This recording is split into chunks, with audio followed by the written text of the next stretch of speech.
So we all know that working in the customer service industry is a literal nightmare. Remember the great Waffle House brawl of 2022? And that's just the fight that was filmed and posted. Imagine how many more fights there have been in Waffle Houses that we don't even know about. Now, I worked at a sushi and hibachi restaurant for like 3 months in the summer after my senior year of high school. I actually started working there because the owners were friends of my parents. We went to go visit them and try out their food one time, and while we were there, they were like, "Hey kid, wanna come work here over the summer? We'll pay you $10 an hour, plus no tip, because all of the tips will go to the other server who works with you, even if you were in charge of the order."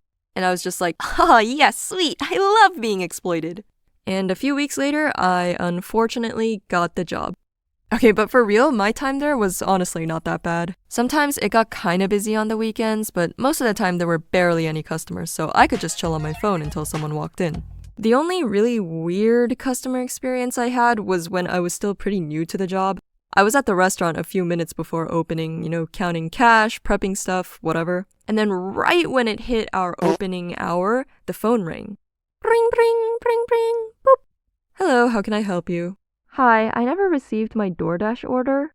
I'm sorry?" "I ordered through DoorDash, but I never received it." Now, I had no idea what this lady was talking about because, like I said, we literally just opened. And I don't think she time traveled back from like 30 minutes in the future just to tell me that she never got her order. So I was like, "Are you sure you're calling the right store, ma'am? We just opened." And she goes, "Yeah, I ordered it yesterday and it never arrived." Okay, say that then.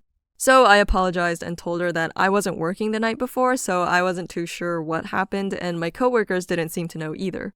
And then, get this, she tells me that she placed the order last night and it never came, so she just went to sleep, and the next morning she saw it on her doorstep. Wait, what?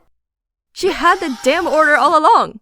You can't call and complain just because your sleepy ass couldn't stay up and wait for your food. When I ordered Uber Eats at midnight in college, I parked my big back at the door and waited regardless of how long that shit took.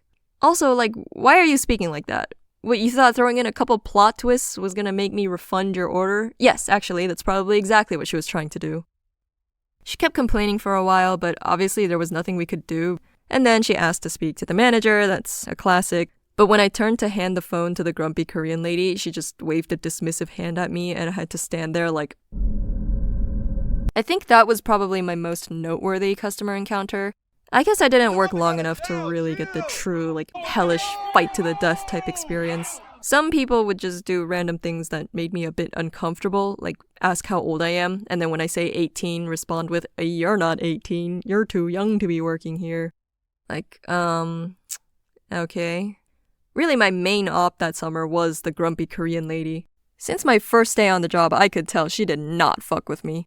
I kinda got the feeling that she was annoyed that I joined, cause before I did, she was the only server who worked there. I guess she was worried that if I came in, she'd earn less money, but that didn't matter because she took all the tips while I was there too anyway, so what the hell. She also chewed me out so hard anytime I made a mistake, which, okay, fair enough.